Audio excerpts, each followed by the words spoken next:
Gold, trusted gold buyers. మీరు తాకట్టు పెట్టిన బంగారాన్ని విడిపించి ఈ రోజు ఉన్న మార్కెట్ ధరకు కొనబడను.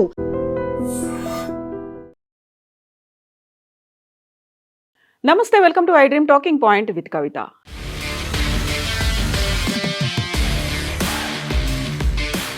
ఏప్రిల్ 8న మార్నింగ్ ఏదో జరగబోతోంది అని ప్రపంచమంతా ఎదురు చూసింది. ఇరాన్ రాతి యుగంలోకి నెట్టేస్తాం, ఈ రాత్రికే ఒక దేశ నాగరికత అంతం అవుతుంది అంటూ అమెరికా అధ్యక్షుడు డొనాల్డ్ ట్రంప్ సంచలన వ్యాఖ్యలు చేశారు. బట్ చివరి నిమిషంలో తన మనసు మార్చుకున్నారు. ఏప్రిల్ 7వ తేదీ రాత్రి ప్రపంచ చరిత్రలోనే అత్యంత ముఖ్యమైన ఘట్టాల్లో ఒకటిగా నిలిచిపోతుంది అంటూ సోషల్ మీడియాలో పోస్టులు పెట్టారు డొనాల్డ్ ట్రంప్. విపరీతంగా బెదిరించారు.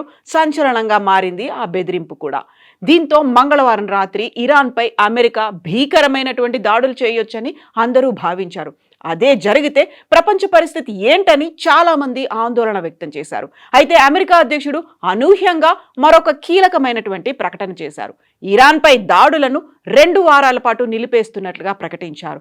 ఇరాన్ అంతం చూస్తామన్న ట్రంప్ అనూహ్యంగా వెనక్కు తగ్గారు. అయితే అమెరికా ఇరాన్ మధ్య కుదిరిన 2 వారాల కాల్పుల విరమణతో ప్రపంచ దేశాలన్నీ ఊపిరి పీల్చుకున్నాయి అనిపించుకున్న కాసేపటికే ఇరాన్ సుప్రీం నేత ముస్తఫా ఖమేనీ నుంచి ఒక బాంబు రూపంలో ప్రకటన వచ్చింది. మా వేళ్లు ఇంకా ట్రిగ్గర్ పైనే ఉన్నాయి, ఇది యుద్ధానికి ముగింపు కాదు, కేవలం ఒక విరామం మాత్రమే అంటూ సంచలనమైనటువంటి ప్రకటన ముస్తఫా దగ్గర నుంచి వచ్చింది. ఒకవైపు హర్ముజ్ జలసంధిని తెరిచేందుకు ఇరాన్ అంగీకరిస్తూ ఉంటే, మరోవైపు ట్రంప్ చర్చలకు ఎందుకు మొగ్గు చూపారు అనేది ఒక క్వశ్చన్ మార్క్ కనిపించినప్పటికీ సానుకూల పరిణామాలు వస్తున్నాయి అనుకున్న సమయంలో ముస్తఫా ఈ రకంగా ఎందుకు రియాక్ట్ అయ్యారు అనేటువంటి షాక్ కూడా అందరికీ కలుగుతోంది. ఇరాన్ పై దాడులను 2 వారాల పాటు నిలిపేస్తున్నట్లు ప్రకటించి ప్రపంచం మొత్తానికి బిగ్ రిలీఫ్ ఇచ్చారు డొనాల్డ్ ట్రంప్. అమెరికా అధ్యక్షుడు అనూహ్యంగా వెనక్కి తగ్గడానికి చాలా కారణాలే ఉన్నాయి అనేటువంటి విశ్లేషణలు ఇప్పుడు వస్తున్నాయి. పాకిస్తాన్ మధ్యవర్తిత్వంతో ఇరాన్ పై దాడులు నిలిపేస్తున్నట్టుగా ట్రంప్ స్వయంగా ప్రకటించారు. ఇరాన్తో యుద్ధం మొదలుపెట్టినటువంటి అమెరికా అధ్యక్షుడు ఆ దేశ అగ్ర నాయకత్వాన్ని మట్టుబెడితే కానీ పని పూర్తవుతుంది అని ఫస్ట్ అనుకున్నారు. కానీ ఆ ఇరాన్ నుంచి అనూహ్యమైనటువంటి రీతిలో ప్రతిఘటన ఎదురైంది. దీంతో ఈ యుద్ధాన్ని ఎలా ముగించాలనేది ట్రంప్ అంతుపట్టని వ్యవహారంగా మారింది అనేటువంటి విశ్లేషణ ఇప్పుడు కనిపిస్తోంది. మరికొద్ది రోజుల్లో ఈ యుద్ధం నుంచి అమెరికా తప్పుకుంటుందని ట్రంప్ గతంలోనే ప్రకటించారు. దీంతో పాటుగా ఫస్ట్ 3-4 వారాలన్నారు, ఆ తర్వాత నవంబర్-డిసెంబర్ వరకు కొనసాగే అవకాశాలు ఉన్నాయని ట్రంప్ కూడా చెప్పారు. ఇరాన్తో కయ్యానికి దిగిన ట్రంప్ సొంత దేశంలోనే ప్రజల నుంచి తీవ్ర వ్యతిరేకత వ్యక్తమైంది. ఈ యుద్ధం కోసం భారీ మొత్తంలో ఖర్చు చేయాల్సి రావడం కూడా ట్రంప్కు అమెరికాలో ప్రతికూలంగా మారింది అనేటువంటి వార్తలు కూడా వినిపించాయి. పైకి తీవ్రమైనటువంటి హెచ్చరికలు చేస్తున్నప్పటికీ ఇంటా బయట తీవ్రమైనటువంటి ఒత్తిడి రావడంతో డొనాల్డ్ ట్రంప్ యుద్ధాన్ని నిలిపివేయడానికి సరైన సమయం కోసం ఎదురు చూసి సరైన నిర్ణయమే తీసుకున్నారు అనేటువంటి విశ్లేషణలు చేస్తున్నారు. పాక్ ప్రధాని షహబాజ్ షరీఫ్ ఆర్మీ చీఫ్ ఆసిఫ్ మునీర్తో ఫోన్లో మాట్లాడిన అనంతరం ట్రంప్ మెత్తబడ్డారని, అందువల్లే 2 వారాల కాల్పుల విరమణ అయింది అనేటువంటి వార్తలు కూడా వస్తున్నాయి. ఈ యుద్ధం వల్ల ఇరాన్తో పాటు దాని పొరుగు దేశాలు పశ్చిమాసియా మొత్తం అతలాకుతలం అవుతున్నాయని ట్రంప్కు పాకిస్తాన్ చీఫ్ వివరించినట్టుగా తెలుస్తోంది. ఇరాన్ కూడా పంతం వీడి చర్చలకు రెడీగా ఉందనేటువంటి కబురును ట్రంప్ చెవిన వేశారు పాకిస్తాన్కి చెందినటువంటి ఈ ఇద్దరు. ఇరాన్ యుద్ధం మొదలయ్యాక చమురు, వంట గ్యాస్ కొరతతో ప్రపంచ దేశాలు తీవ్రంగా ఇబ్బందులు పడుతున్నాయి. చమురు, గ్యాస్ కొరత ప్రభావం అన్ని రంగాలపైన పడుతోంది. చాలా దేశాలు చమురు ధరలను పెంచాయి, సంక్షోభం కూడా ఎదుర్కొంటున్నాయి. పాకిస్తాన్ అయితే ఈ సంక్షోభాన్ని తట్టుకోలేక స్మార్ట్ లాక్డౌన్ విధిస్తున్నట్టుగా ప్రకటించింది. అమెరికా మరింత తీవ్రంగా ఇరాన్పై దాడులు చేస్తే దాని ప్రభావంతో చమురు ధరలు ఊహించని రీతిలో పెరిగిపోయి ప్రపంచ ఆర్థిక వ్యవస్థపై తీవ్రమైనటువంటి ప్రభావం పడే ప్రమాదం ఉంది అనేటువంటి వార్తలు ప్రపంచాన్ని వణికించాయి. దీనివల్ల అమెరికాపై ప్రపంచవ్యాప్తంగా తీవ్రమైనటువంటి వ్యతిరేకత కూడా మొదలైంది. ఈ విషయం ట్రంప్కి అర్థమైంది. అందుకే యుద్ధం మొదలైన నాటి నుంచి చమురు ధరలు పెరగకుండా చూసేందుకు ట్రంప్ ప్రయత్నాలు చేస్తున్నారు అనేటువంటి వార్తలు వచ్చాయి.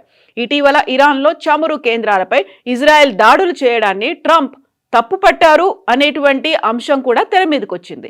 ప్రపంచవ్యాప్తంగా తన పట్ల వ్యతిరేకత వచ్చే ప్రమాదం ఉండడాన్ని పసిగట్టినటువంటి ట్రంప్ ఇప్పుడు వెనక్కి తగ్గారు. అదే సమయంలో ఇరాన్పై ప్రపంచ దేశాల ఒత్తిడి కూడా పనిచేసింది అని అంతర్జాతీయ మీడియాలో ఇప్పుడు కనిపిస్తోంది.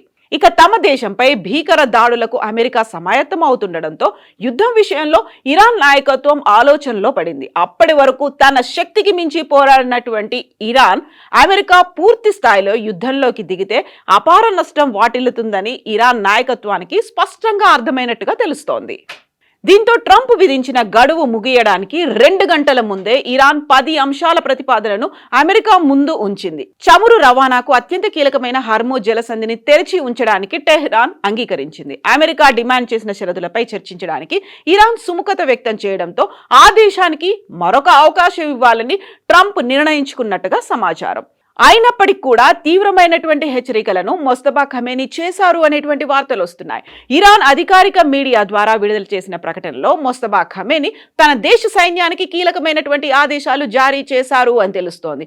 యాక్చువల్గా మొస్తఫా ఖమేనీ ఆరోగ్యం మీద కూడా తీవ్ర స్థాయిలో అనుమానాలు ఉన్నప్పటికీ మొస్తఫా రూపంలోనే ఆయన ఇచ్చినటువంటి ఆదేశాలు బయటకు వచ్చాయని తెలుస్తోంది. తక్షణమే దాడులు నిలిపివేయాలని అన్ని సైనిక విభాగాలను మొస్తఫా ఆదేశించినట్టుగా ఇప్పుడు వార్తలు వస్తున్నాయి. శత్రువుల పట్ల అప్రమత్తంగా ఉండాలని మరొక నోటును కూడా మొస్తఫా అందులోనే వివరించారు. ఇది యుద్ధం ముగింపునకు సంకేతం కాదు, మా వేళ్లు ఇంకా ట్రిగ్గర్ పైనే ఉన్నాయి. శత్రు దేశాలు ఏమైనా దురాక్రమణలకు పాల్పడితే మా పూర్తి బలంతో ధీటుగా సమాధానం ఇస్తాము అంటూ మొస్తఫా చెప్పారని ఆ నోట్లో ఉంది. అయితే ప్రధానంగా ఇప్పుడు ఇరాన్ పెట్టినటువంటి ఆ 10 డిమాండ్లు ఏంటి? కాల్పుల విరమణకు అమెరికా 15 పాయింట్ల సూత్రాల ప్రతిపాదనను పంపింది. చర్చలకు ప్రాతిపదికగా ఇరాన్ 10 డిమాండ్లను అమెరికా ముందుంచింది. అందులో హర్మూజ్ జలసంధిపై ఇరాన్ నియంత్రణను కొనసాగాలి అని చాలా స్పష్టంగా చెప్పింది ఇరాన్. అలాగే అమెరికా విధించిన ప్రాథమిక ఆర్థిక ఆంక్షలను తక్షణమే ఎత్తేయాలని పేర్కొంది. ఇరాన్ భూభాగంపై ఎలాంటి దురాక్రమణలు జరగకూడదని కూడా వెల్లడించింది. అలాగే ఇరాన్లో ఉన్నటువంటి అన్ని స్థానాల నుంచి అమెరికా సైన్యం ఉపసంహరించుకోవాలి, అది తక్షణమే అమలు జరగాలని ఇరాన్ కోరుతోంది. ఇక ఇప్పటిదాకా ఉన్నటువంటి అంచనాల ప్రకారం ఇరాన్కు పూర్తి నష్టపరిహారం చెల్లించాలని ఇరాన్ స్పష్టంగా చెప్తోంది. విదేశాల్లో నిరోధించిన అన్ని ఇరాన్ ఆస్తులు సంపదలను విడుదల చేయాలి అనేటువంటి మాటను కూడా అమెరికా ముందుంచింది ఇరాన్. కాల్పుల విరమణ ఒప్పందాన్ని శాశ్వత పరిష్కారం వైపు తీసుకెళ్లేందుకు ఏప్రిల్ 10వ తారీఖున ఇస్లామాబాద్లో జరిగే ప్రత్యక్ష చర్చలకు రావాలని పాక్ ప్రధాని షహబాజ్ పిలుపునిచ్చారు. దీనిపై వైట్ హౌస్ స్పందించింది. చర్చల ప్రక్రియపై సంప్రదింపులు జరుగుతున్నాయని, దీనిపై తుది నిర్ణయం అధ్యక్షుడు డొనాల్డ్ ట్రంపే తీసుకుంటారని వైట్ హౌస్ వెల్లడించింది. మరోవైపు మొస్తఫా ఖమేనీ తాజా వ్యాఖ్యల నేపథ్యంలో ఇస్లామాబాద్ చర్చలు ఎంతవరకు సఫలం అవుతాయి అనేటువంటి దౌత్య వర్గాలు వ్యక్తం చేస్తున్నాయి. అక్కడే ఆందోళన కూడా వ్యక్తం అవుతుంది. At the same time Mostafa Khamenei నిజంగా ఇందులో ఇన్వాల్వ్ అయ్యారా అనేటువంటి అనుమానాలు కూడా వస్తున్నాయి. ఎందుకంటే మొస్తఫా ఇప్పటికీ కోమాలోనే ఉన్నారు అనేది. మొస్తఫా తరఫున ఇంకెవరైనా ఇలాంటి ప్రతిపాదనలు పెట్టారా, దాని మీద కూడా క్లారిటీ రావాల్సినటువంటి అవసరం ఉంది. అయితే ఇప్పటికీ ఒక 2 వారాల కాల్పుల విరమణ ఒప్పందం నేపథ్యంలో ప్రపంచమంతా కొంచెం రిలీఫ్ ఫీల్ అయింది. బట్ హర్మూజ్ జలసంధికి సంబంధించి మిగతా వివరాల మీద ఇరాన్ పెట్టినటువంటి డిమాండ్లకు స్పందన ఎలా ఉంటుంది, ఇజ్రాయెల్ ఎలా స్పందించబోతోంది అనేది కూడా ఒక క్వశ్చన్ మార్క్గా మిగిలింది. మీరేమనుకుంటున్నారో కామెంట్స్ రూపంలో తెలియజేయండి.